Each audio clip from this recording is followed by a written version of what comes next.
Go. All right, I fixed it. We got everything working this time. Perfect.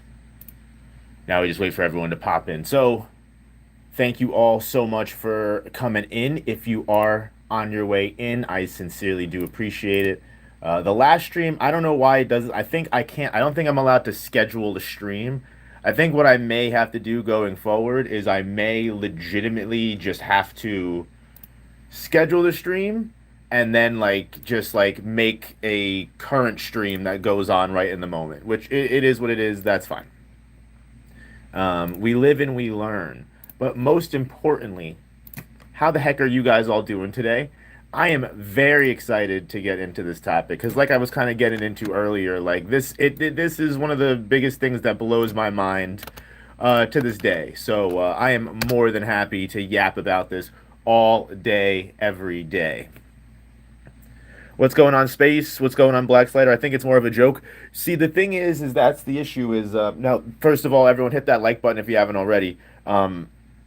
You may think it's a joke, and this isn't anything against you. You may think it's a joke, but a lot of people do not think it's a joke, and a lot of people genuinely take it as like a specific reason as to why Gojo had some kind of bad thing happen to him in the story, even though his character was like one of the most fully fleshed out and like completely full circle arcs that was completely created. Watch out, Sadie. I don't want to roll over your head, but I do want to get closer.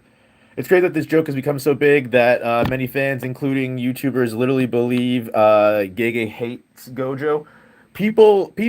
I've seen people actually think that the meme that Gege's wife is like attracted to Gojo in some way is part of the reason why he killed Gojo, and it's just absolutely insane.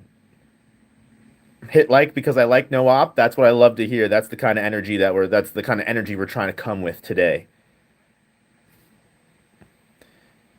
But yeah, it is. It is genuinely one of the craziest things and one of the biggest misconceptions that has ever happened in Jujutsu Kaisen. I know, like we constantly always yapped about, oh, you know, like of all the crazy things that I see in Jujutsu Kaisen, like especially since the series has been over, with people thinking that Yuji is able to beat Yuta, or that like I've even seen people think that like Yuji would be able to 1v1 Sukuna again and win, which is genuinely insane to me. Even though there were multiple times in the story that he would have died, like 6 to 7 to 8 times. So I have no idea where that comes from. But let alone the fact that people actually think that Gege like did Gojo's character dirty, or did Gojo's character wrong. I keep fucking stuttering, but for real, that's why he killed him? No, definitely not why he killed him. But people generally think that like there's a big meme that went around that like Gojo's like, well, my wife loves Gojo more than me, which is like that's not even real. It's a fake meme. End of series Miwa solos Gojo and Sukuna no diff. I mean, it genuinely is insane to me that Miwa was also one of these characters that people thought was going to be a big time character. People actually think that. Yeah, I get comments all the time that genuinely like I can go ahead and read some of the comments that I've been getting because one thing that I often get as well on my comments is people being like, "Oh, you've never heard this before. I've never heard anybody, say any of these words before." And it's like, I promise you, I have seen people say some of the craziest things in the entire world, especially when it comes to the Gojo and everything like that. Like Gojo, I think might have some of the craziest fans that I've heard in my entire life. Um, like Gege killed off Gojo because he didn't like how the character became bigger than what he anticipated. Like people think that Gege was mad about Gojo becoming a popular character, and therefore he said, "You know what? I'm mad that Gojo became such a popular character. I don't like him, and the fact that people like this character that I created makes me angry. So I'm gonna kill him." Like it's just not true. Gege hating Gojo never made sense to me when he was in the top five character writing in JJK. Listen, Phobos, I completely agree with you. The thing is like I don't. People don't agree with that. People think Gojo's character was assassinated. I think it mostly stems from the various negative comments Gege had to say about Gojo, like saying he has no personality. But honestly, I think Gege was joking. Well, I think it's just the way that Gege meant Gojo to be written, right? Like Gojo was always meant to be like this Mary Sue character, and I feel like a lot of people don't miss that. Whereas Gege only dislikes that he makes Gojo too OP. I don't even think that. I think Gege specifically made an overpowered character in a story to like get across the fact that like part of the reasons that like he's constantly having things put in his way to stop him from interfering is because Gege understands how overpowered he is and that he can just jump in and solve all of the problems himself with absolutely no worry whatsoever. And like a lot of people misinterpret the ending of Gojo, and people wanted Gojo to revive and beat Sukuna. When like I mean, it was very clear from the very beginning that like plot wise, like if Gojo won that Sukuna fight, there's literally no way the story would have been able to continue in a satisfying way. Like people think that like like Gojo killed like Gege killed Gojo just because he didn't like him. Like Gege killed Gojo because the Sukuna always had to beat Gojo. There was absolutely no way that Sukuna was going to be able to lose against Gojo. There was no way. That was his personal feelings, I think. Like, I wouldn't like this person if I were to meet him. Yeah, honestly, most people probably wouldn't like Gojo if they were to meet him in real life either. A lot of people think they would, but Gojo's that annoying motherfucker, that cocky, annoying dude in chat, that thinks he knows everything and thinks he's better than everyone and is just annoying and fucks with people and is just like super, just, Gojo is an annoying person. So-called Sukuna final form. Listen, like I definitely believe that like Heian era Sukuna was supposed to be stronger for sure. Gojo's pulling all the girls, Gojo in a way, but like Gojo's the kind of dude that like, like he Gojo will meet someone in like a place and like people will think he's cool and then like you actually have a date where you sit down and have to get to know Gojo and then everybody hates him and that's why he's still single because he just sucks. He's just a terrible person. He's annoying to be around. And I think that's what I think a lot of people misinterpret that. Like a lot of people are saying in chat. I think a lot of people misinterpret that as like Gege like not liking Gojo when realistically, Gojo is just a fun character for Gege to draw and to write. There is no reason like his wife doesn't, like Gojo. Like I heard of a theory before the Gojo Sukuna fight that it would tie and everyone else fights Kenjaku. I would have loved that ending so much more, to be completely honest with you, without a doubt. I would have loved that ending so much more because the Kenjaku just ultimately feels wasted at the end of the day to me. So it stinks that we could have gotten more lore from Kenjaku. From what I understood, at least from my perspective, the death of Gojo and later Sukuna has the same end of generational suffering that My Hero Academia had with One for All and All for One. So I haven't read My Hero Academia. I haven't officially read that completely. I started the first couple of chapters, and I'm very familiar with a lot of the characters and a lot of the story beats and everything, but I haven't read it all the way through. So I definitely don't know as in regards to One for All and All for One's particular character endings. But I will say I know a lot of people really, really do enjoy that part of the My Hero Academia story. Gojo got a death that he thought was unobtainable, 110%. Gojo got the death that he always wanted. Gojo never thought that he'd be able to die in battle. And people just think like Gojo is a bad writing. People in my comments generally think that like Gojo existing or Gojo losing is terrible writing, which like I just don't believe it. Like I get like people can't accept that JJK just has a lot of bad writing and problems the author wasn't able to solve, which is in regards to Gojo dying.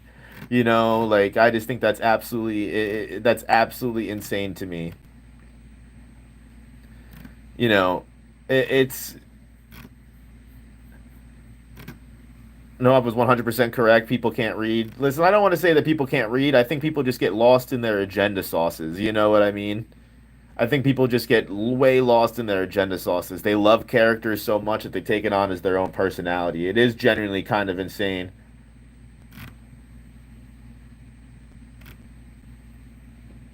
I get you. That's fair. No, 100%.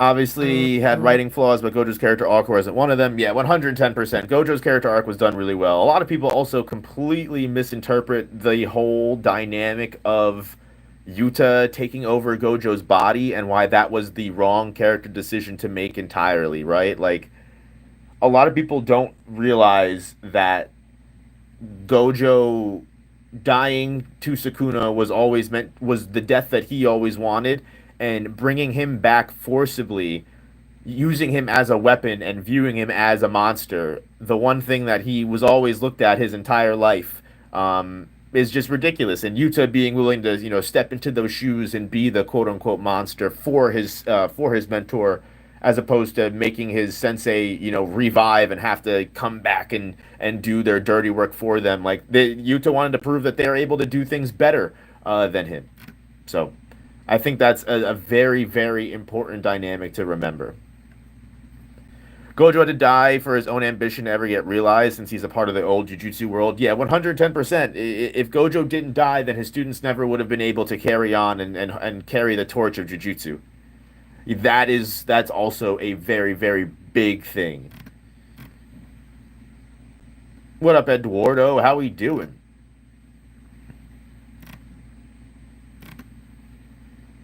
It's just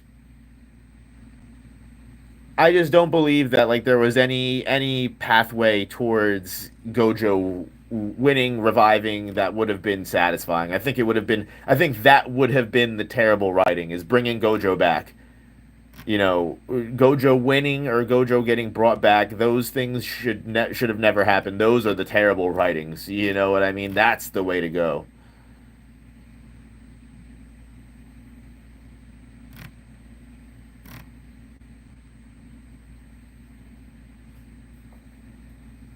He made the same mistake Araki made when making part three and part five. What were the mistakes that Araki made when making part three and part five? I love part three and part five in JoJo's. Those are some of my favorite. Those are some of my favorite stories. Part five was probably one of my favorite JoJo parts, to be completely honest with you. Giorno Giovanna is peak JoJo, at least in my opinion.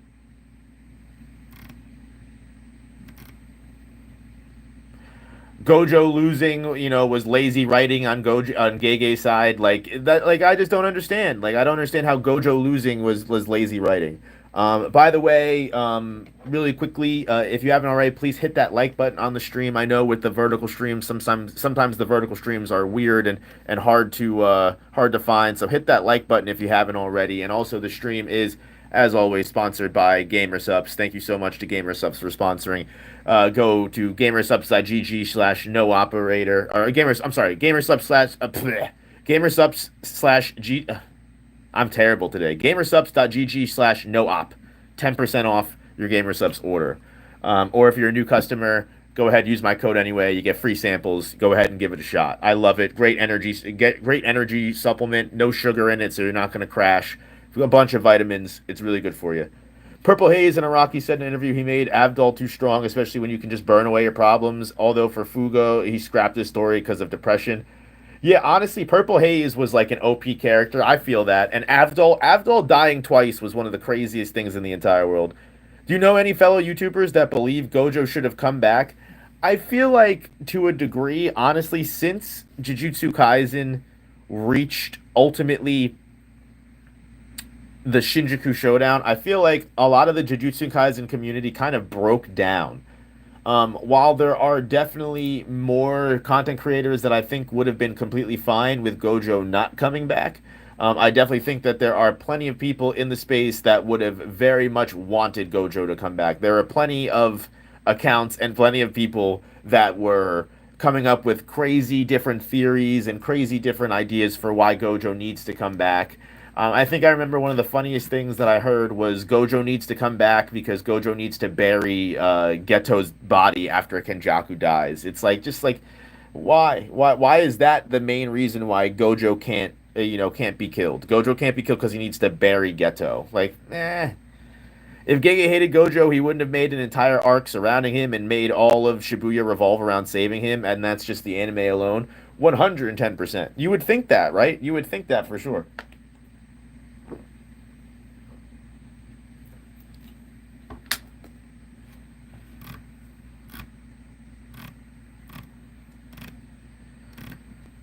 So yeah, I mean, I think that's pretty clear.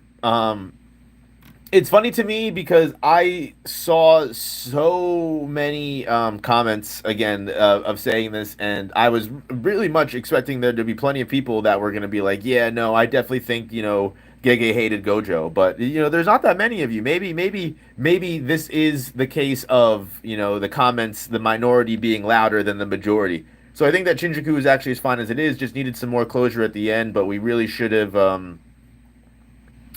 But we really should have gotten a lot more from the culling games. I definitely think the culling games could have been better. As far as like my biggest complaint of like the Jujutsu Kaisen writing style, um, my biggest complaint is just the loss of Kenjaku. I think, excuse me, I think Kenjaku held a lot of important lore, and even though story wise and character wise, narrative wise, it made sense. I understand why Gege chose to kill him. I understand why it made sense that Takaba was able to get him in the position and Yuta was able to strike and get him at the sneak attack.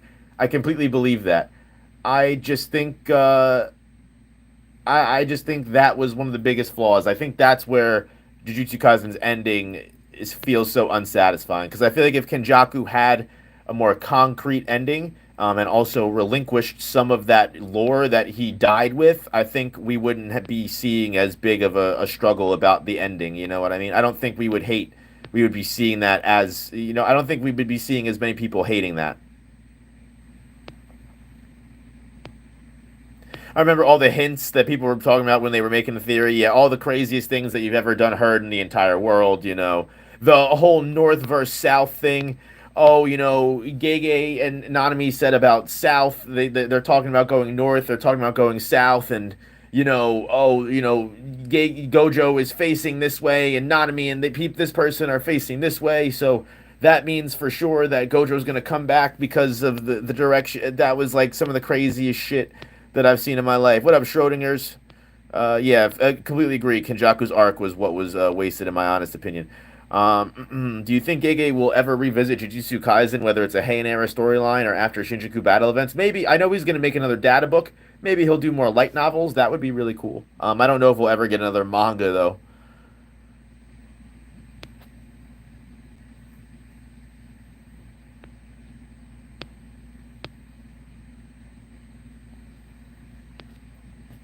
I need a full peak Sukuna story. I completely agree. We need a Sukuna Heian era backstory. We need to see what he was like in the beginning.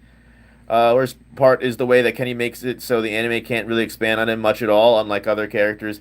I mean, they could definitely add in extra scenes. They could add in flashbacks and stuff like that. I think they would be able to do stuff. What up, Daz Cause? How we doing? Uh, Yujo wasn't a big of a problem to me. I don't mind Yujo. I don't mind Yuta coming back as Gojo. I definitely didn't mind that plot point whatsoever.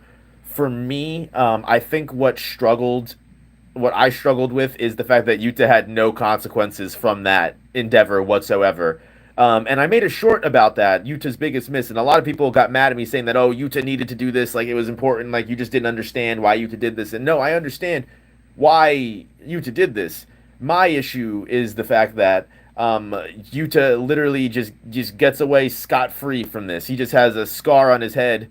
He doesn't lose Rika. Rika is still present. He doesn't lose his body. He basically gets everything back to normal. That was my complaint for that.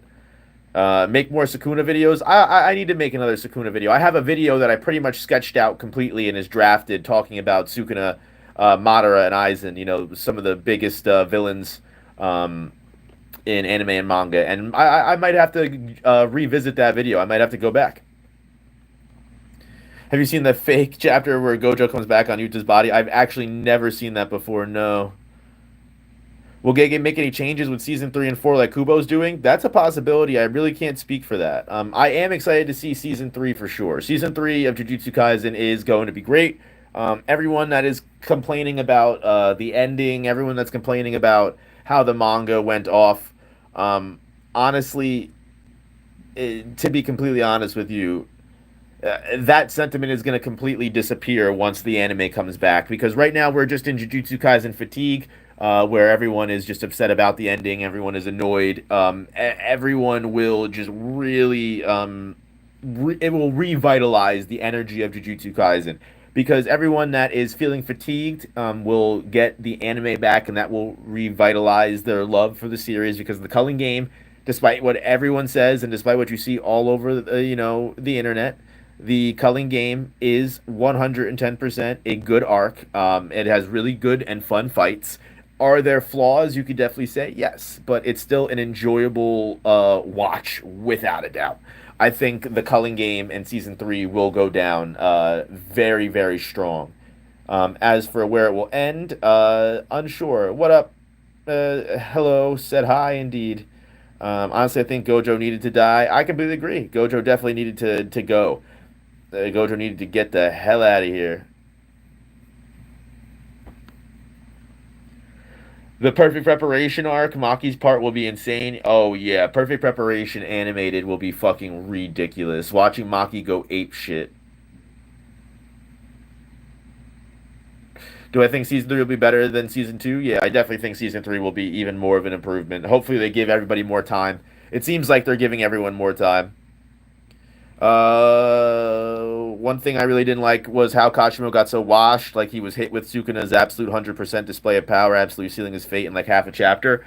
I'm okay with that, honestly. Like I said, the moment that Kashimo got introduced, that he was going to get pieced up by Sukuna in like no time at all, like no time at all, which is exactly what happened.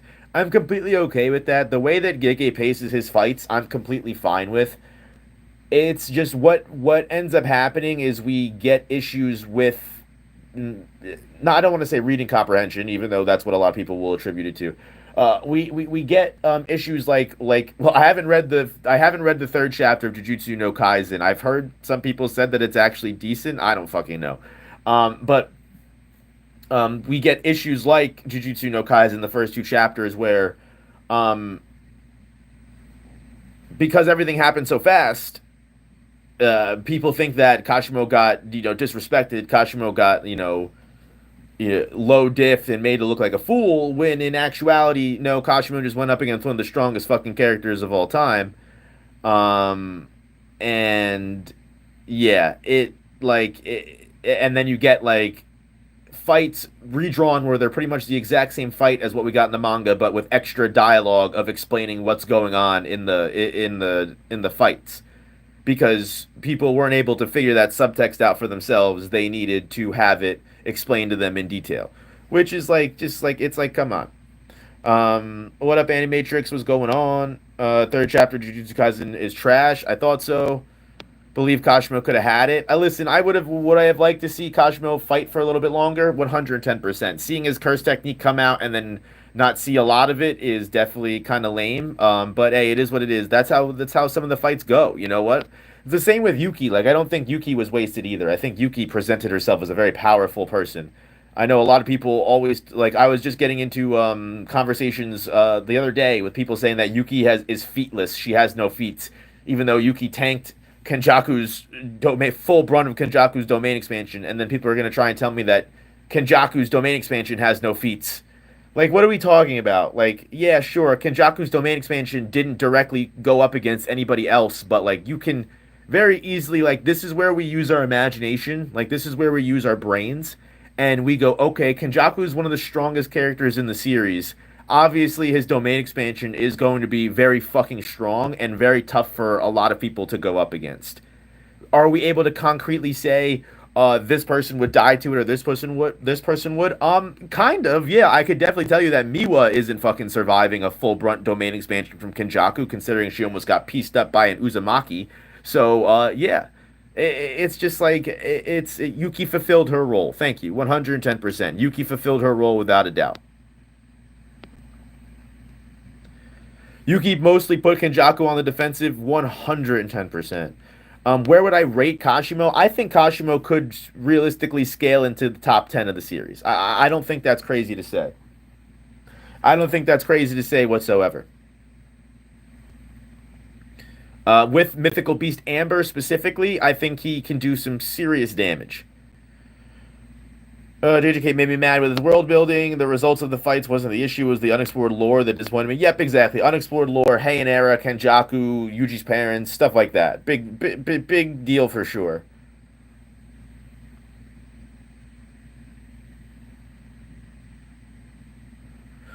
He hated Gojo because realistically, who doesn't? Yes, we hate Gojo. I wouldn't say I hate Gojo. You know, Gojo's fine. He's definitely not my favorite character, but Gojo's cool. I'm not really the biggest fan of the overpowered character trope.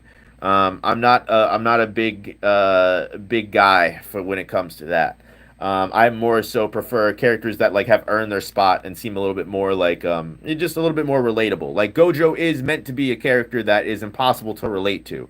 But of course, you know, you get a lot of people that, you know, very much relate to the overpowered, you know, cocky and just ignorant and terrible and, you know, not terrible, but just like very cocky and just overpowered. Because you know what? Honestly, a lot of people, not to be mean, a lot of people have main character syndrome. So many people have main character syndrome and think that like if in an anime they would probably be the overpowered, you know, anime character. That's really what it comes down to. That's why people stan Gojo. That's why people stan like a lot of the overpowered characters that you'll see because it's like that they think that's them. They put their minds in them. And sometimes you know what? It's because 9 times out of 10 these people are 14. Um, when people believe Gojo was the real MC. Like that's what I mean. Like the people that were like, I'm dropping the series because Gojo is the only reason I read the story. Like Gojo was the real main character. Like Yuji's an awful. Like what are we talking about? Like at that point, like you weren't a fan of Jujutsu Kaisen, you were a fan of Gojo, right? Which is fine. You could be a fan, but like at that point when you're dropping a series it's like it's almost like team sports, right? Like it's like when you're when your favorite player gets traded to a different football or basketball team and you hop ship and you're like, all right, I'm gonna be a fan of this team now. um and like that's literally what it is. It's because you don't give a fuck about the team, you give a fuck about that person. That's really what it is. um that was like half the fan base at the time. Yeah, 100%. I mean, you can see it in the sales. The volume after Gojo died was a huge drop in sales. Also, that might have to do with the fact that it was Kenjaku versus Takaba, and that wasn't one of the most popular That wasn't one of the most popular fights. Even though I fucking loved Takaba versus Kenjaku. Don't get me started. You definitely make a stream about Yuji and Yuta as MCs because people are a mix of them as MCs. I mean, listen, I love Yuji. Yuji is one of my favorite characters of all time, despite what a lot of people say. People think I'm the biggest Yuji hater of all time. I'm not. I love Yuji. Yuji's one of my favorite characters in Jujutsu Kaisen. Um, I definitely think Yuta would whoop his ass. But I like Yuji more than Yuta personally, as like a the character that I would like. Do you think season 3 will have good animation as the movie in season 1 or have the same rushed animation? It might have a mixture of both. I think it will probably have, you know, decent animation, but I think there will be some mixture of mixing, you know, of some rush scenes to say the least. Gojo was overpowered, but Yuji is the protagonist that resonates with us. We are weak and imperfect and punched above his levels. Again, I completely agree with that. It's just a lot of people don't. I mean, there's a lot of people, you know what I mean? There's so many people that, again, they put themselves like, it's the same people that, like, oh, if I was in Bleach, I'd be Sosuke Aizen. Or if I was in Naruto, I would be Pain, or I would be Itachi. Like, no, you probably wouldn't. You probably would be one of the nameless NPCs. Like, let's be real. Um, but yeah, I mean that it's very much immaturity. I think, in my honest opinion, a lot of it stems from immaturity, big time. I still find a little odd is the resonance thing. Like the reason why the Jujutsu High Fighters didn't share info with Yuji was because of his resonance with Sukuna. I still don't believe it. I definitely think that was a little bit of an interesting add-on into the story. That I mean, is it something that makes sense? Yes. Is it something that seems like Gege thought of maybe post haste and said, "Fuck, how do I make it? How do I make it so Yuji didn't know this?" And he just threw that in there. I wouldn't put much stock in either here nor there. What up, Gray? How we doing? Do I think Gege should have never made that Mach 3 statement? Because I feel JJK is downplayed in power scaling. I think personally, Mm-hmm. I think the Mach 3 statement is honestly fine. I think the Mach 3 statement is okay, personally, because realistically, as like in my Jujutsu Kaisen versus Demon Slayer videos and my Jujutsu Kaisen versus Hunter x Hunter videos, when you really compare it to more fast series like Demon Slayer has characters that are like very casually double jumping past lightning bolts, whereas like the lightning time of Jujutsu Kaisen is very much controversial because you have people like Hikari who like did he react to the spark of the cursed energy, and also he didn't really completely dodge, he just kind of moved out of the way just barely an inch. um, there's not really any other characters that have reacted to lightning Mm-hmm. besides you. Also, I mean, you do have the feat of Maki putting her arms up and enduring the bolt from Nue. I mean, like, would I argue too hard against someone that says Jujutsu Kaisen is like lightning time? A little bit. I would argue Jujutsu Kaisen is probably like close to lightning time, half of lightning time, a quarter of lightning time, a third of lightning time, whatever you want to say. If you want to give them full lightning time, sure. I'd probably put them somewhere between the range of lightning time to hypersonic, because Mach 3 with Naoya does kind of make sense because you figure if the only characters that are able to catch a bullet are Maki as well as Yuji, that is very similar speeds to Maki, and any other characters like Toji, Naobito, stuff like that, then they would relatively be around, Mach 5, Mach 6. Um, Maki, being Mach 5, Mach 6 makes sense if you put her up against Curse Spirit Naoya and she just wasn't on her game until she unlocked her full potential. That makes sense to me. And then again, you have the somewhere in between that and lightning time.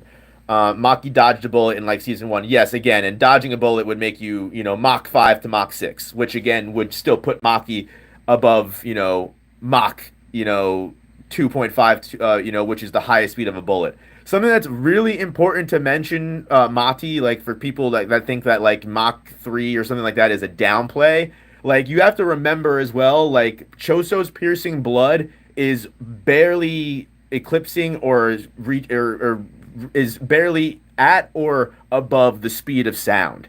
And characters like Yuji and Kenjaku are like just barely dodging it. They're still dodging, but they are dodging it. But they're just barely dodging it. So like it's important to recognize that like characters like Yuji and Maki, like Maki catching a bullet, Maki is described as one of the fastest characters in the entire series when she catches that bullet. So like I don't think it's a very common thing for characters in Jujutsu Kaisen to be able to catch bullets, right? Like when Maki does it, it's very much like an oh shit moment. POV Toji dodged lightning and saw it in slow mo. So to be 110% completely honest with you, not only do I not like adding in feats from the anime because that is completely just up to the anime director, you know what I mean? Like Toji did not dodge lightning in the manga, that never happened. And also too, like you also have to remember that like things that happen in anime are like also done for dramatic effect. Like Toji seeing the lightning in slow mo, like could have just been more for the slow mo dramatic audience. Like I would never use that in a power scaling argument. I mean, I know a lot of people will, as you are right now, but personally, I like taking things that are a little bit more concrete. I don't like just like taking one thing and just throwing it out there. Like people that are like saying that like Gojo and Sukuna are like island or mountain level are honestly just insane to me. Like I don't think any character in Jujutsu Kaisen comes anywhere close to mountain or like island level. I think at best you can give Sukuna and Gojo, the two strongest characters in the series, Mm-hmm. like city level, like maybe large town to city level. It's just yeah. You can argue the lightning feats are more reaction speed and not combat speed. 110%. I like series that keep power levels a little bit more grounded. I agree completely. I think Jujutsu Kaisen's a lot more grounded in the series. A lot of people, again, as you can see, Mati in chat thinks it's just cope. It's not. It's just because like I love Jujutsu Kaisen, but I'm also very honest about it. I'm not just gonna, put my favorite characters or favorite series as high as possible just because I think they need to be. Like I'm fully comfortable with liking a series where the characters might only be town city level. Like it's completely fine. It's okay. We don't need to, we don't need to glaze them too hard, and like I said, with Jogo's meteor, that isn't even a stronger attack with city level. Jogo's meteor couldn't even destroy like multiple city blocks. That's also like a big thing too. Is like Mhm. Jogo's meteor wasn't even anywhere close to city level. Sukuna's malevolent shrine in Shibuya wasn't even city level. For Jogo's meteor to be city level, that means it would have had to completely destroy Shibuya, which is it's not even it wasn't even close to destroying Shibuya. It destroyed a couple of city blocks. That's about it.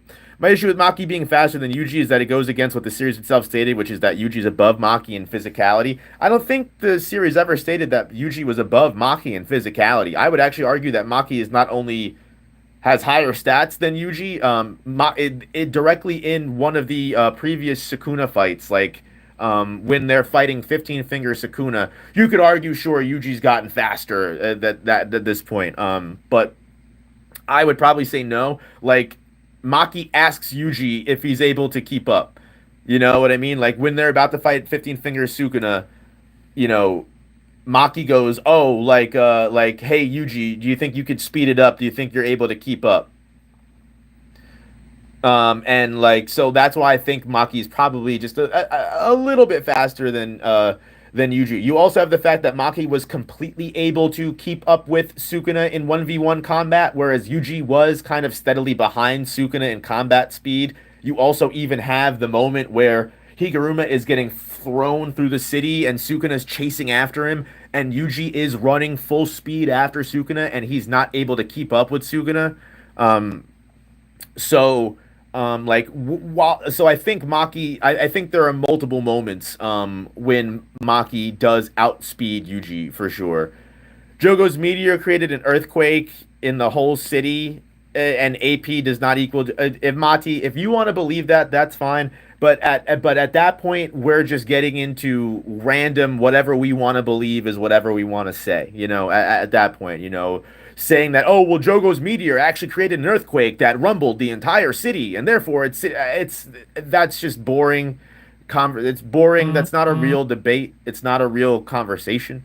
It's just not. So it's just if you want to think that that's fine, then I concede you win. But again, like I very much prefer like power scaling is fun when we use real serious feats and real actual analysis of the source material. When we're just saying things to say things, it just gets really kind of boring.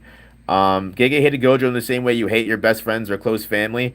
Agreed. Didn't Sukuna say to Arame it was right to focus most of his cursed energy on Maki? Oh yes, Black Slider. That's another really good point as well. That's another really big. That's another really big point. You know what's crazy? This dude Meguna used spiderweb in between swapping hands with Maki and Yuji. True, Tiberius. Got to give this. Got to throw Sukuna his credits. Honestly, Sukuna probably gets more than enough credits. Do you perhaps know JoJo's Bizarre Adventure? I do love JoJo's Bizarre Adventure. I just have not read the manga of JoJo's Bizarre Adventure. I am only I'm a dirty anime only for JoJo's, but I am all the way up to part 6. Power scaling isn't real. The author can decide who they want to win.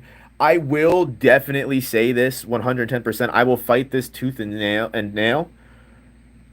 Power scaling is 110% important, and every author takes it into consideration for their stories. This whole Stan Lee quote of the author just chooses who they want to win isn't true, because even Stan Lee himself has done power scaling in his own mention. So like that whole argument, like yeah, if you want to reduce a story down to its finest, most minute details, is the person that the author wants to win always going to win? Yes. However, if let me give you a scenario here. Let's say we have an ant, and I just recently made this new character in Superman's comic book, and he is an ant, and he is a powered up ant that is able to fight a normal human being. He is normal human strength.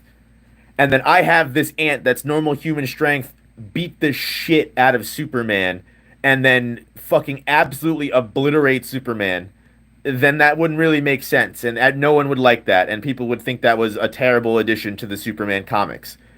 So, to a degree, like scaling is kind of important. Authors do need to make sure that for, and I agree with what you said, what someone said, where scaling is kind of a part of world building. It shouldn't be the end all be all, which I definitely agree. It's part of together, which is where you get kind of weird issues. Where people get crazy with crossverse and why people don't like crossverse, because yes, you could always argue that, hey, look, the author never intended for these characters to meet. That's definitely true. That's 110% true. But we can at least still use the context of the stories that are involved to kind of come to differing conclusions as to how these characters would react.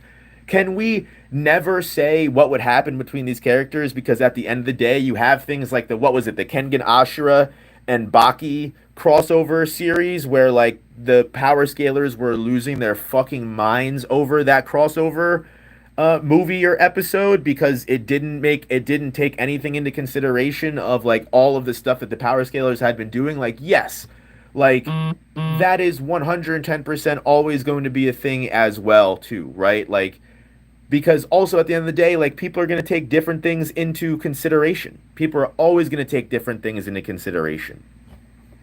And also, the difference between a power scaling debate and a story is a story needs to have a satisfying ending. Whereas like a power scaling debate, like, you can just have an absolutely obliteration where you put like a character like an ant up against a Superman, and that's just how it goes. That's just the end of it, right? Like, and the ant just gets fucking cooked, But and like that was the whole debate. So like, there's not a satisfying ending there, but that doesn't change the fact that that it's not true. But people say Gege hated Gojo because he died and act like Gojo wasn't the most fleshed out character in the series. Agreed, Satoru. Completely agreed. Who's my favorite JJK character? I don't know. Yuji literally stated to be stronger than Maki, who's not awakened. I don't know when that was said. Hasn't it been said by someone that works with Gege that Gojo's the character he is the most like in personality, which is just a very funny, which is just very funny overall. Just the irony of that never goes undone. If Gege hated anyone, it was Jogo. Truer words have never been spoken. Honestly, that's fact.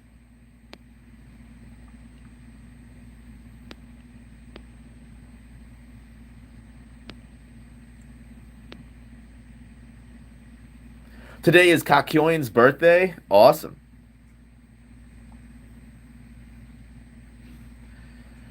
What about Megami? I love Megami. Megami is a great character. I thought Megami was fun. Jogo wasn't hated. He was given the most respect at the end. I know. I'm just kidding. I'm just memeing. I don't actually think that Gege hated Jogo, but he did. Gege put Jogo up against his strongest soldiers. You're right. He gives God gives his strongest battles to his toughest soldiers. Honestly, Higuruma's my favorite character. Higuruma's big time. Higuruma is big time indeed. I think Higuruma's up there for me. I would definitely have to do another Jujutsu Kaisen tier list, I think, to figure out who my favorite character was. I really don't know. I really don't know who my favorite character would be. How do I feel about Kusakabe? I'll be honest with you. I hated Kusakabe originally. I thought Kusakabe was a bum and a half. And then Kusakabe had his fucking moment of glory against Sukuna in the Shinjuku Showdown, and I was on team Kusakabe to the end. Team Kusakabe to the end, brother. There's absolutely no way in hell that I would not glaze Kusakabe to the sun and back. Is he one of my top 10 favorite characters? No, probably not. I definitely don't think so. I definitely don't think so. Mahito and Jogo are definitely up there for me. I love those two curses. They're some of my favorites. Megami's a cool character for me. Yuji's a great character for me. I love Yuji. Higuruma's a big character. I like Yuta. I like Yuki. Sukuna's all right as a character. Like, would Sukuna be in like my top 10 characters? Probably not. Would Gojo be in my top 10 characters? Probably not. Gotta give my girl Mei Mei some clout. Love my girl Mei Mei. Mei Mei is a great character. Do a tier list and compare. That'd be interesting. That'd be interesting to do, actually. It was a good story. I'm mad Gojo died and that we didn't get more curses. Listen, Phantom Parade was the Jujutsu Kaisen filler story that I needed. And I actually have a Jujutsu Kaisen Phantom Parade video that will be dropping soon. For all the people that don't want to fucking play a mobile game, I will be able to give you guys the greatness and the juiciness of the Jujutsu Kaisen Phantom Parade filler story. I love Mei Mei. Interesting. I do. I'll say that without any kind of shame. I think Mei Mei is a fun fucking character. Is she problematic? Yeah, but you know what? I think sometimes some of the best characters are problematic, as long as we're able to acknowledge they're problematic.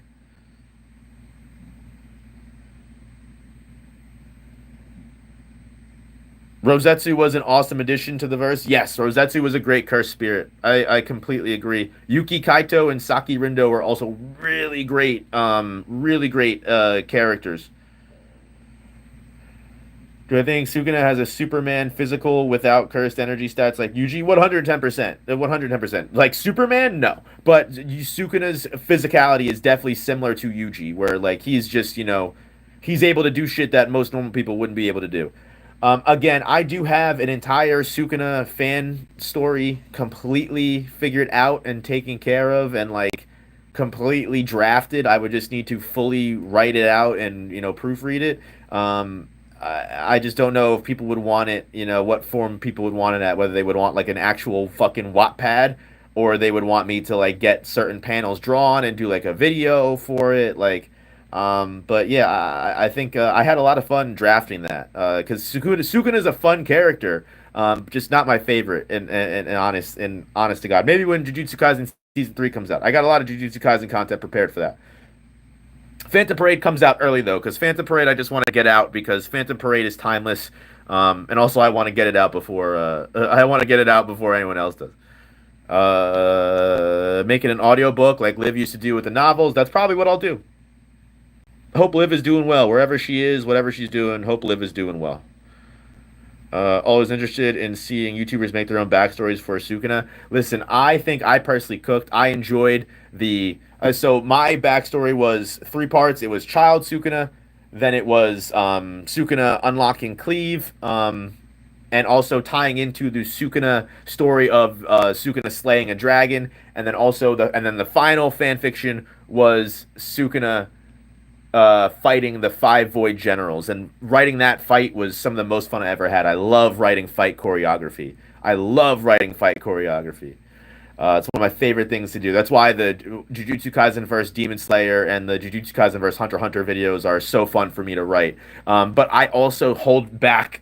I also hold back in those videos because I know I won't be able to put manga panels and pictures on screen for the fights that I'm choreographing. So I mostly just do the scaling for that. But Eternal Flame has what if videos and some that are up to part 20. Damn. Making a video like those first fight dissection videos you used to make, I could try. I might, like I said, when season 3 comes back, that's a really good possibility. It's a really big possibility. Sorry to plug someone else. No, not at all. To plug people that plug good creators. I'm never upset or mad about that. I'm not the kind of person that's gonna be like, how dare you? How dare you put this kind of creator in my space? This is my stream, and no one's allowed to get subscribers but me. I hope all of us creators do well. I hope every single person makes it big because the craziest thing about YouTube is everybody fucking can. That I don't believe in like stealing viewers or like what. Support whoever you want to support. Throw in the love for whoever you want to throw in. The one time I was upset when someone promoted something, I think it was one under my video, someone was like, yeah, you did this video awfully and this person did it better. I think that's the only kind of promotion I said, nah, you know what, go fuck yourself. I think that was the only kind of promotion where I was like, nah, you know what, absolutely not. You can get bent. But other than that, I'm cool with, fucking promote who you want to promote, plug who you want to plug. That's so fucked up. It is what it is. You know, people YouTube comments are some of the most fucking ridiculous shit in the world. If you don't got thick skin, you're not gonna make it. I have a YouTube podcast. We have 46 subs and short with 10K views. We love that. Good for you, brother. What curse technique would I pick IRL? I would 110% pick idle transfiguration all day, every day. Can I link it? You can. I don't know if you're allowed to link stuff in chat, though. That's not me. That's YouTube. I don't think you can link stuff in chat. Um, so, unfortunately, you might not be able to do that. But yeah, and then the Walkie Talkie podcast, anime podcast that may talk about Naruto, but they've talked about other series as well. Currently trying to read the JJK manga, and they're hating. Okay, curse technique talent show would be lit. Create your own curse technique and show it off. I definitely want to do that. Yalamoth did something similar to that, and I really like that. So maybe I'll do something like that where we can all submit our own curse techniques. Check it out at Hyper Dive Heroes. There you go. Go check out Hyper Dive Heroes right now. Ahmad, I answered you. I said idle transfiguration. Idle transfiguration. I would be Mahito. I would be IRL Mahito. The best curse technique to be. Everyone, hit that like button if you haven't already. Hit that big, big time like button. Oh, my bad. You're good, Ahmad. Don't worry about it. Honestly, I missed the that time blank almost end of the series. Yeah, you know what? The thing is those videos are a lot of effort. For they just don't. They're just not. There's not big time anymore. They used to be, and also a lot of other people do them. You know, a lot of other people do them. Like you've got plenty of people like Noah does them. 100 also does them, and not that I'm mad at those people. Those people are great creators. Those people do awesome jobs. But one of the things that I do enjoy about being a creator is trying to make stuff that no other people don't make. And while that's crazy to say, because there's no such thing as content that no one else has made, and obviously everything is just an inspiration of something else. Um, I do try to always put my own spin on stuff. It's the same reason why I don't really do like ranked and explained for characters anymore, just because you got YouTube channels like Anime Balls Deep that are just gonna bust out a video faster than I ever could. With not to be mean, probably just they have a whole team of people that help them. So for me, where I have to script it all, I have to edit it all, and do everything and make the rankings and think of everything, and do all the research for everything to make sure it's as credible as possible, even though people in the comments will always hate it because it's not their exact rankings. It's just I can't compete, so I'm just not going to compete. And same with like the fight type videos. That it's as much as I would love to do them. There is definitely a demographic that does it. I don't want to say better. I want to say that pulls in more views. And I don't mean that in a bad way. I don't mean that in a bad way whatsoever. I'm glad that people are getting the content that they want. But the way that I do things are usually a little bit different than what's big right now. And not that deters me, because I do still make content that I love and enjoy. But are you planning to make swapped videos that aren't related to JJK? You mean like the culling game swapped video? Maybe that would kind of be fun. I dislike Balls Deep. His content so fast paced, it gives me mental whiplash. It's definitely it's for a certain type of demographic. It's just for people that want they're again not in a bad way. They're a content farm. They're a content machine. They're a content mill. They're pumping out 20-30 minute videos every day that are fully edited and fully produced, and I can't keep up with that. There's no way I could ever keep up with that. Same with like Weeb Commander, NC Hammer. There's no way I would ever keep up. Again, no hate to these creators. It's just there's no way I'm gonna be able to keep up with people that obviously have a team of people that help them. I'm just one guy, and I have the lovely and amazing Jesse who helps me with the second channel. But for if listen, if any of you guys wanna step up to the plate and be a dedicated editor and quit your job and be full time and help me with the channel and help me make whatever video I want, like totally not Mark and people like that have, like, I'll fucking do it all day every day. I'll take that. I'll take that. I would prefer that. But yeah, other than until then, unfortunately, I have to pay editors contracted, commissioned, and that is much more expensive than what I than the partnership I have with Jesse, because me and Jesse just share the second channel, and we just share the revenue for the second channel, and we just do 50-50 of the work. Um, Crazy that you're handling all the channels on your own. How do you even get the time to read series outside of the content you make? Honestly, Jesse helps me a lot with the second channel. I would not be able to keep the second channel alive if Jesse didn't help me. Because the second channel is pretty much just me reading the chapters, which I'm going to do anyway. And then I'm just able to get my thoughts out and full review. And you guys even see it on Sunday on the Sunday stream. You know, most of it is off the top. You know, I'm just kind of getting all of my thoughts out and my understanding of the chapter. And it's easy to stay on top of that stuff when you're doing it once a week too, because I'm constantly getting my thoughts out and discussing the material. It's much more fresh in my brain when I go to talk about it again. So like I may remember small little details that other people might not, because you know you're got other shit going on. You know, you have your regular job and regular life, you know, to go through. Whereas I fucking suffer in my basement. Not suffer, but you know, I huff paint in my basement. Not actually. That's a joke. That's a joke. YouTube, don't hate. Don't report me or demonetize me for that. That was a joke. But like you know, I sit in front of my computer, and like I just know all this stuff, and I just keep it all in my head. It's easy for me to run through. So yeah, it's tough. Don't get me wrong. And again, I would not be able to do it without Jesse, because the best part about Jesse is I can do the yapping, record it, make the thumbnail, and she takes care of the rest. She does the editing and she uploads, and she's a godsend for that. Whereas the main channel is pretty much just all myself, which is why you mostly only see like a video once a week. And like, you know, you see the shorts here and there, because the shorts, honestly, the shorts take 5 fucking minutes to make. The shorts are very easy to make. And I know a lot of people hate the shorts, and a lot of people are like, blah, blah, blah, blah, blah, like, you make rage bait content. I don't. Again, I would never just say something to say stuff. All of you guys that are on stream, you guys know I don't just say stuff to say stuff. Do I have controversial opinions? Sometimes. Do I have the confidence and the knowledge to back up the takes that I have? Almost all the time. Didn't he literally say that he hated Gojo because his wife liked him? No, that's a meme and a lie. That's literally a fake author comment that I don't even think Gege ever did. You have great shorts. Pause. Thank you, Dragon.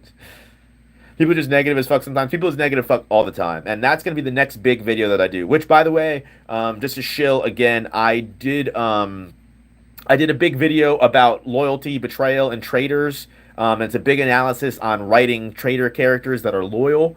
So definitely check that out. It's the most newest upload. I put a lot of effort into that video, and the follow-up, the sequel to that video is going to be primarily about anger, and madness, and where anger comes from and why people are so fucking mad and negative all the time. So that'll be fun.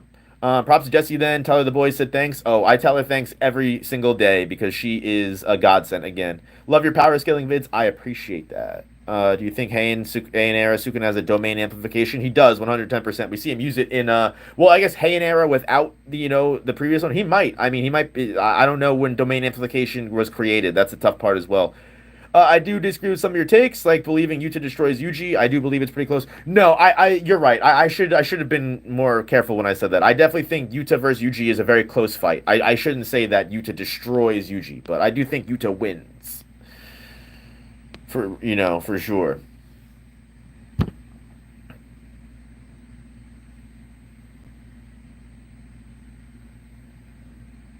My God, when you said loyalty, betrayal, traitors, I was like, I need that because I was betrayed by my. It's a very deep discussion, like how betrayal can be selfish, but how there's also things that exist like selfish betrayals. Not all traitors are created equal, right? Where betrayal is a very deep spectrum, a very large and wide spectrum. There are people that sit on both sides of it for sure, because genuinely speaking, yeah, like while there are people that betray people for selfish reasons, there are also people that betray people because it's the right thing to do. So it depends on how you look at it.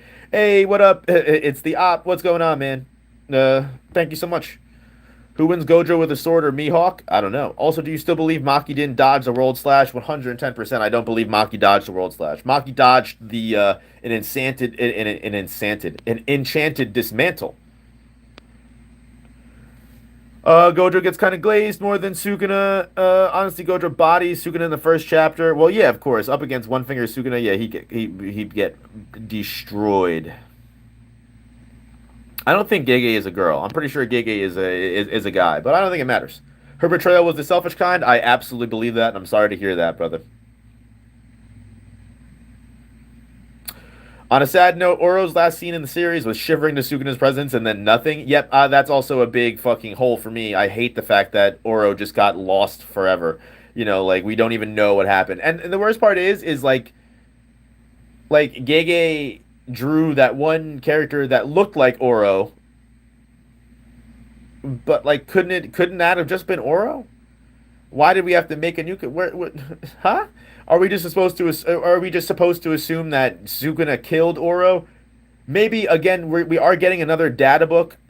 So we are getting another data book that will go into the end of the series. So it's completely possible we will get confirmation on what happened to her in the data book. We also will get complete confirmation on Yuji's domain expansion.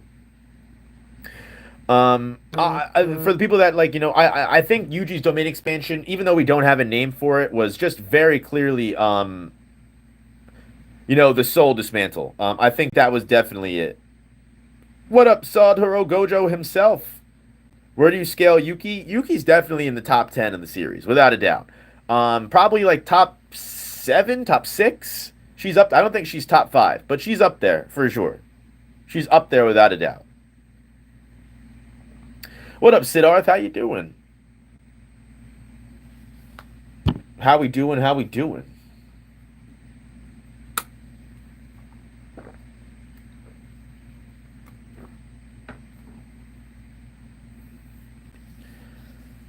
But yeah, this actually did not go as controversially as I expected it to. I expected there to be a lot more people that would disagree with me.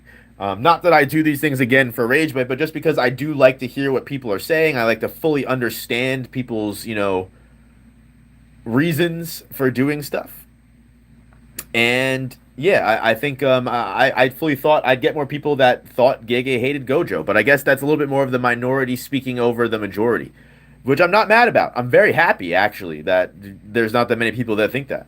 The Gojo stands just didn't show up. They're all going to show up afterwards, without a doubt. They're all going to show up afterwards.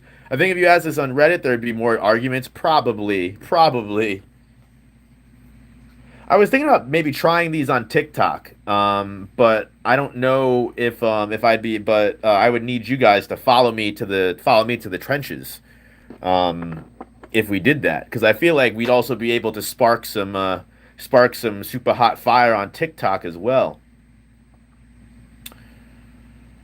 How would you advise someone who's in the crossroads and looking for philosophy to follow for a few months, the path of Gojo or the path of Sukuna? Honestly, personally, I wouldn't recommend either Gojo or Suguna. To be completely honest with you, if you've never read Blue Lock, or if you have read Blue Lock, I would consider you to dive into Blue Lock. Blue Lock philosophy and Blue Lock egotism, because personally that's what I feel like is the best, because while a healthy bit of narcissism is important, I think it's also important to have a decent amount of self-awareness, and that is something that characters like Sukuna and Gojo do not accept, and I believe that characters like Isagi, characters like a lot of characters in Blue Lock are just all about improving yourself selfishly and working on yourself and being the best version of yourself, but also at the same time acknowledging that you are not the main character and that there is everybody is the main character of their own story. I really want to do a video specifically on one big moment that I love in Blue Lock for Blue Lock manga lovers. I do need to catch up to Blue Lock. I haven't finished the PXG match, so don't spoil me. I'm halfway through the PXG match and I caught up and I fell off. I need to get back into Blue Lock again. But one of the biggest story arcs that I loved in Blue Lock was Ken Yukimura, I think his name is. When he starts, spoilers for Blue Lock, if you don't want to be spoiled, it's not really a spoiler. It's mostly just his character story. But when he is starting to go blind, right, and he's starting to lose his eyesight, and as he's playing, he knows he needs to place in the Neo Egotist League, and he knows he needs to get big and get popular and become a celebrity soccer player now because he knows he doesn't have much time left before he's going to have to retire and he's never going to be able to play because his eyesight's going to get too bad. So what ends up happening is he strives and he strives, which every other character in Blue Lock is striving big time, right? Striving big time. And very egotistical, very selfish, very narcissistical. However, the difference is that Ken Yukimura actually ends up being known as the sinking ship because he takes his teammates down with him because he specifically believes he needs to stand out above everybody else. So what he does is when he should be setting up perfect reactions with his teammates or when his teammates are in better positions, he takes shots that he shouldn't need to. And instead of working on himself and seeing what he needs to improve on, because again, part of Blue Lock is being able to take that shot yourself and not passing, right? Like a good striker doesn't pass. A good striker is able to set up the score for themselves. They don't need help. But at the same time, you can't surpass your limits. You also need to understand where you are and where you sit and also understand what you need to work on and improve. And instead of understanding what he needs to work on and improve, Ken Yukimura literally just outright blames the world around him and blames the universe and is like, I am God's chosen one. Like I was meant for this path, and all of the people that are doing better than me are nuisances and they are actually actively sabotaging my success. To the point where Ken starts, actively trying to do the opposite and actively trying to sabotage his teammates to make himself look better. He goes, okay, well, if I can't be better than my teammates, I'm going to make them look worse than me. I don't know if that's exactly what happens, but you get the vibe of what's going on. And outright ego, the main coach of the thing when trying to, go through everything, he outright tells Yukimura, he goes, hey, dude, you're kind of being a prick and you're kind of being a dickhead and you think you're a main character and you're being super selfish and you're not. You're not the main character. You are quite literally just another person in this soccer journey and everyone else is also a main character. Like you are an MC among MCs. Your story is not the most important story in the world. And if you're not, and just by the nature of you believing that and discounting everyone else's story, you are setting yourself up for failure. Real main characters and real winners understand that they are amongst other winners. They understand that they are just one piece of multiple stories that are all existing. And you have to find a way to make yourself succeed amongst all these other successes. Your goal to succeed shouldn't be making other people fail. Something that I've said, time and time again, and I don't know if I've heard this from someone or if I just started saying it randomly, don't quote me, but like this is just something that I generally do love and try to live by is if other people's failures are your successes, then you need to look within. You need to look within completely. Other people failing should never be something that is a gain for you. I'm not saying that you can't, be like, oh, damn, that person fucking fell. Damn. We all have people we don't like. They're all people that deserve to fall in life. You know what I mean? But if that is the only success that you have in life is other people failing, then that should speak to you for something. And not to get into any kind of drama or to name anything. People that know will probably know, and I don't know if you do know, and if you feel the other way, that's fine. I don't want to get into stuff. But there was something that I saw a long time ago that made me really think, and it was a video that I saw that had to do with internet drama, And the video was titled, "Your Crash Out Has Been My Greatest Masterpiece." And the moment I saw that, my first thought wasn't what side of the internet drama that I was on or what my feelings about that particular internet drama was. My first thought, to be completely honest with you, was that's sad, right? That's sad that like, even if you are heavily involved in this, in that directly, the fact that someone else's quote unquote crash out is your greatest masterpiece. That's the greatest thing you've done in life. That's the best thing you've done in life, is making some other random human being, quote unquote, crash out. That's just sad. That's just, I think at that point, regardless of however evil, however terrible you think that person is, that should never be your greatest masterpiece. That should never be your greatest masterpiece. It shouldn't be. It shouldn't be. Again, I'm not saying you can't enjoy someone else's downfall. There are definitely people that I know that I would love to see, have a bad time. That's fine. I'm not saying we're all human. We all have that feeling inside of satisfaction sometimes when certain people have bad things happen to them. It's human and it's realistic. I'm talking about, again, noting something like that as your greatest masterpiece. You know, it's just it's sad. It really is just, your greatest masterpiece should be something better than that. And for specifically, Gray saying that, you don't have many successes in your life and everything you held as a success was stripped away.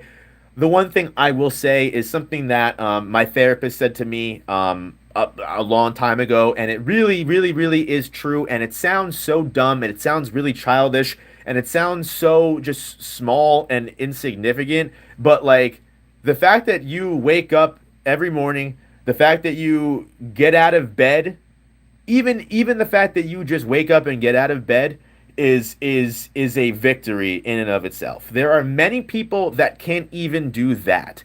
And again, even if you don't pick yourself out of bed every day, even if there are days where you lay in bed all day every day, it realistically is the small wins that carry you through, because you won't realize how much the small wins add up at the end of every day. Honestly, you really don't. Like, everything you do should be considered a win. Like, because again, you don't have to do that. Waking up and getting out of bed is a win. Waking up and brushing your teeth is a win. Waking up and getting in the shower and taking a shower is a win. Waking up, putting your clothes on, going outside for some fresh air, even if it's for 5 minutes, going back inside, that's a win.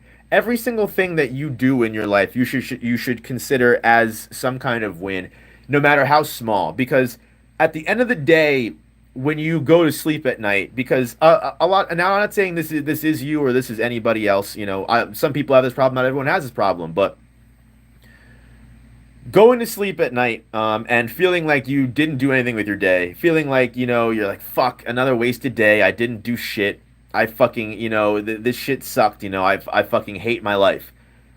When you go to bed at the end of the day and you consider everything you did a win, when you're like, you know what? I didn't do anything. I didn't do anything. You know what? I feel like I didn't do anything. But you know what? I did get out of bed. I brushed my teeth. I showered. I ate food. I ate breakfast. I ate lunch. I ate dinner. I honestly consider meals as separate wins. Sometimes I don't eat all three meals. Do that. And, if you went to work that day, you went to work that day. And maybe when you went to work, you had a good interaction that day. Or maybe you made someone smile. You cracked a joke and you had a good time with someone. Like that. And then when you're going to sleep at night and you think back, you're like, damn, you know what? Like, that's 8 things or 7 things that were good in my day. And again, even though they're small, they add up. When you're like, damn, 8 fucking things? Really? That's crazy. When you have that perspective, you wouldn't think that. And again, easier said than done. You know what I mean? Everyone has bad days. Everyone has good days. There are going to be days when you're like, fuck it. I don't give a fuck that I did 8 things. This thing happened and I fucking hate it and I'm upset, which is fine. That's okay. But if you can give yourself those wins every day, if you can give yourself those little wins every day, I guarantee you life will start looking a little bit more bright. I'm not saying all your fucking problems will disappear and life is going to get better, but good energy comes to good receptive energy as well. It is really all about perspective. I'm not saying it will fix all of your issues, but when you go to bed at night feeling like you at least did fucking something in general, it makes the existential dread just a little bit less severe. Just a little bit less severe. Therapist told me to get a book, record a single thing I did positively a win every single day. On bad days, I could look back on the book and realize I can improve myself. Yes, 110%. That's also important too, is setting yourself up for the low moments. Setting yourself up for the low moments is big time. Like my therapist, like when I get down, and like I'm incapable. My work is very creative. It's very tough for me sometimes when I'm in a bad place or I'm just emotionally not there for me to write or work. That this is very tough for me to do, so I tend to just fucking procrastinate and just watch shit.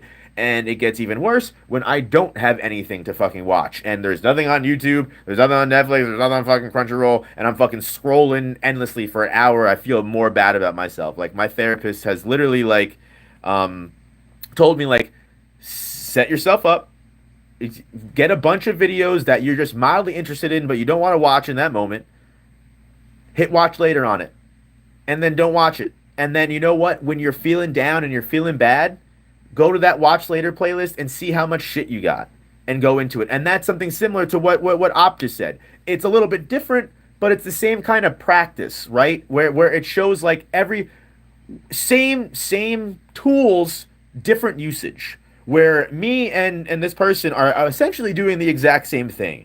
Where Op is, having those wins and those good things to look back on, where when they're feeling down and they have good moments to remember that, hey, you know what, life isn't all that bad, and you know what, I can make this day and every other day better by doing some of these things. Or for me, it's, you know what, I feel bad, I need something creative and I need something good to immerse myself in to maybe escape for a little bit and then come back feeling a little bit better than normal. So I prepare the same thing. It's also the same thing with when with negative comments and people in Discord. You guys know I have my moments where I'm like, fucking A, man, this comment really got to me. But my therapist, same thing, almost exactly what Op said. Save good comments, screenshot good comments, screenshot all of the good stuff, and then when you are feeling bad and you feel like alls you get, sometimes I'm like, alls I feel like is hate, alls I feel like I get is bad comments. But you know what? That's not true. I get plenty of good comments, and I see plenty of good messages from all of you beautiful people. And when I save them and I hold on to them, and you know what? If I'm feeling bad and I'm like, fuck, all I get is negative comments. No one hates me. All this bullshit. I can look back and I can go, you know what? No, you know what? Mario really, really enjoyed, my betrayal video yesterday. Or you know what? Like, I remember the messages from chat that Gray said where, we said that something made him feel better. It's like stuff like that. I can remember and I can keep in my memory bank. And that's what's most important to always do, is always remember that. Especially assuming most of us are in first world countries, second world countries, or at least have some kind of modicum of comfort or privilege. Sometimes, obviously this is going to sound super fucking, tree huggy and PC and peace on earth and everything in the Middle East, but genuinely, sometimes it really does hit me perspective wise. Like when I if I have an older water bottle, that just might be a little bit old. It's been sitting in the sun, and I'm like, I don't want to fucking drink this water, and I pour it out. Like, that's insane. Like there are people in this day and age that literally would never imagine pouring fucking water out. Holy fucking shit! Are you out of your fucking minds? It really is it really is kind of crazy. So it's obviously, that's not to downplay anyone's emotional trauma or downplay anyone feeling bad, but it always could be worse. And again, that's not a good way of looking at things, and that's not my therapy or my therapy advice. That is genuinely that's no Op talking out of his ass, but we as people generally do experience a lot of privilege, and sometimes the emotional issues that we have are a privilege in and of itself, because not for nothing, there are problems that we could be having that are not only 10 times worse, are a much larger risk to our lives. So again, bringing it back to the beginning, got both feet, still breathing, or even if you don't have both feet, even if you don't have one foot, even if you're rolling in a wheelchair, you know what I mean? Like there's always a reason to carry on. There's always a reason to do better and improve yourself. And I'm not saying that that's not ever hard, but what I'm saying is like it's all about perspective and it's all about turning things around. And no matter who you are, no matter where you are, and no matter what you are, if you believe in yourself and you're able to consistently pick yourself up, you'll be able to make something of yourself without a doubt. Without a doubt. 110%. But watch BoJack Horseman. BoJack Horseman plug. I love BoJack Horseman. One of my favorite shows of all time. There's a quote in BoJack Horseman that's doing it it's easy to get up and do something. Doing it every day is the hard part. Getting up and doing it every day is the tough part. It's easy to say, oh, I did 6 things today. That's my win for the day. Ha ha ha! What a happy day. It's easy to do that. It's hard to do that every single day and actually feel the effects of that and actually feel the perspective shift from that. That's the hard part. Big fan of your JJK breakdowns. The JJK community is kind of toxic, but the power system character writing is pretty gas. Agreed, 110%. I love JJK for the story, the characters, and the power system. It's super fun, but I completely agree. Yeah, the community is super toxic. Yeah. Yeah, that's enough of yapping. I was on my soapbox there for a minute, but yeah, no. Watch if you haven't watched BoJack Horseman, it's on Netflix. BoJack Horseman is one of my favorite fucking shows of all time. And Doctor Breaker, I'm sorry, I know you've been trying to chat me for a long time. I apologize. I have not seen Bungo Stray Dogs to completion. I watched, I think, the first couple episodes of Bungo Stray Dogs, maybe like first 3 4 episodes of the anime, and I fell off. I didn't read the manga. I had them. It's on my reading list of manga to catch up to. So I do want to get into it one day because it was an interesting story, but I just wasn't able to get into it at the time. Just wasn't able to get into it at the time.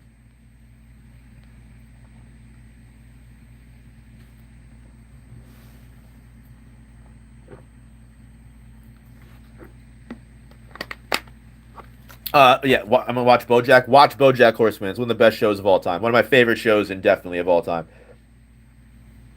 One of the greatest shows of all time. When it ended, I felt a void in my life that didn't go away for months, which is not a good thing. I don't know why I'm bragging about that, but like that, it was just such a good show, man.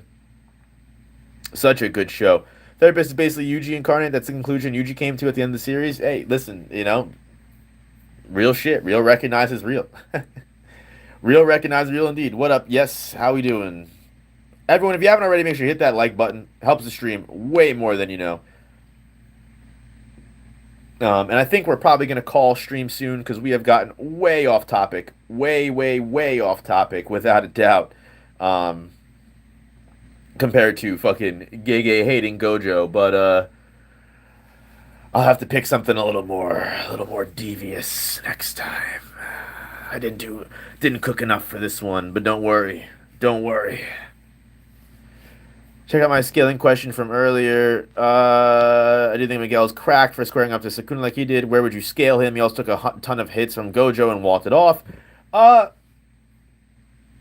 I don't know if I'd put Miguel in like a top 10. He's definitely high up there in the grade 1 list. Definitely high up there in the grade 1 list. But I don't know if I would give him too much sauce.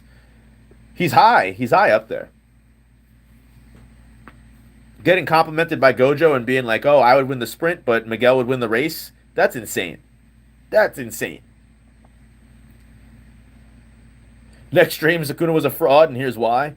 Listen, maybe the next stream could be Yuji did not beat Sukuna because there's a lot of people in my comments that be talking their shit, that be saying that Yuji would be able to beat Sukuna one on one, and it's like what, huh? Sadie. But yeah. What up, Dominic? My little sister's in love with Gaku. I mean, hey, listen, if she's gonna be in love with anybody, Gaku is that boy. A top 10 of characters I hate? That would be funny. That would be fun. I would want to do that as a real stream, though. I don't think Yuji could beat Kashimo. I think if it was one on one without Mythical Beast Amber, I think Yuji's got a pretty good shot. I don't foresee Yuji surviving Mythical Beast Amber. He just got introduced in the anime. Oh shit! I need to watch that episode. Where would I put Endgame, Nobara, and Megami? Um, I don't know if I'd put them in the top 10, but they're high up there. Honestly, just a sneak peek. Sneak peek. One of the fun videos that I want to do when season 3 comes back around and Jujutsu Kaisen hype starts spinning around. I do want to do a video on how strong Yuji, Megami, and Nobara would be if we got a sequel series. Like if we were to get a sequel series where Nobara, Yuji, and Megami reached their full potential. Because not for nothing, Animatrix have a good night. Not for nothing, I get so many comments scaling Yuji with like Yuji will eventually train up in a couple years and get the fire arrow. Yuji will eventually be able to do this, blah blah blah blah. And like that's not end of series Yuji, and like that's fun to talk about, but that's not end of series Yuji. So I'm like, you know what? I want to do a video on how strong end of series Yuji would be if he trained for multiple years, if Nobara trained for multiple years, if Megami trained for multiple years. Like that would be a lot of fun for me to do a video on. So I think that's what I'm gonna do. I definitely think that they are also I think it would be interesting to discuss like who the new top 10 would be like of characters that are still alive. You know? Like I was thinking about that today. I'm like if we were to take characters that died off the list, like take Gojo, Sukuna, Kenjaku, Yuki, take all those Kashimo, take all those characters off. Who is the new top 10 now? You know what I mean? Who's the top 10 alive sorcerers going into the end of the series? I think that would be interesting. Definitely. Tiberius adding more to my read list, watch list. Thank you. Sure. Appreciate it. I'm just kidding.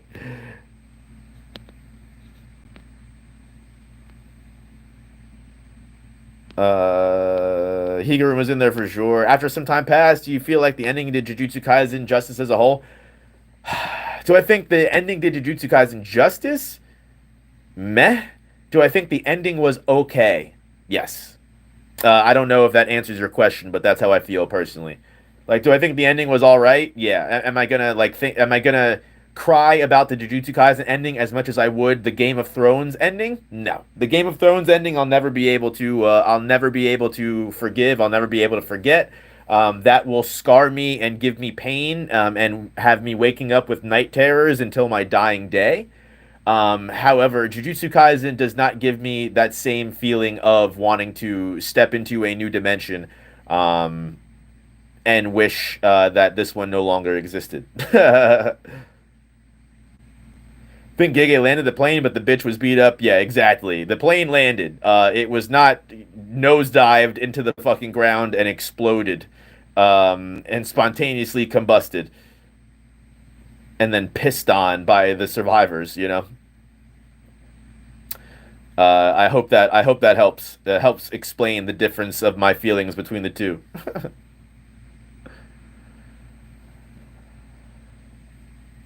Oh, do you think Kashima's Crystal would work in Mio's? Who the fuck is Mio? Oh, you mean like the wrestler? I'm like, who the fuck are you talking about?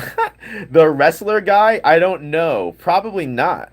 I feel like no. I feel like anyone. I feel like Mio or Mio's simple domain is what people wanted Yuji's domain expansion to be, right? I feel like that is the probably the closest we'll get to the just hands, no cursed energy domain that we'll ever get. When are the silver and gold Pokemon videos dropping? When the green and blue videos start doing better view wise.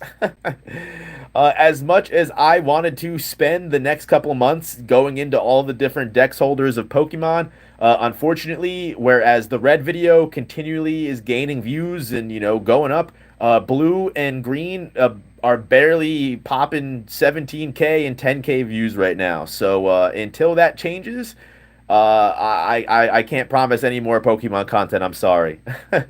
I just can't. Maybe soon in the future. I do want to do red versus gold manga wise, and I do want to do red versus Ash. So maybe we'll get those videos because I think those videos will do a little bit better than the Dex holder analysis. But hey, listen, if you want more of those videos, share those videos. Share those videos around.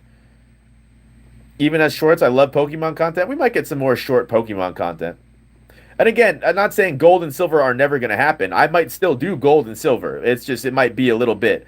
There's definitely content that I'm going to make first. If it's not, pressing number one material, if that makes sense. And I'm sorry, I don't make the YouTube algorithm rules. I do need to keep the lights on, unfortunately.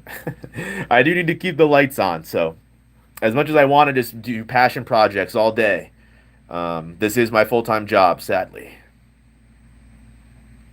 I'm eternally crying from Sakamoto Days ending. Yeah, having Sakamoto Days end is kind of crappy. I do want to do a stream talking about Sakamoto Days ending as well as Kaiju number 8 ending. Maybe I'll do that in the next couple of days. Can Gojo see Sukuna's slash attacks?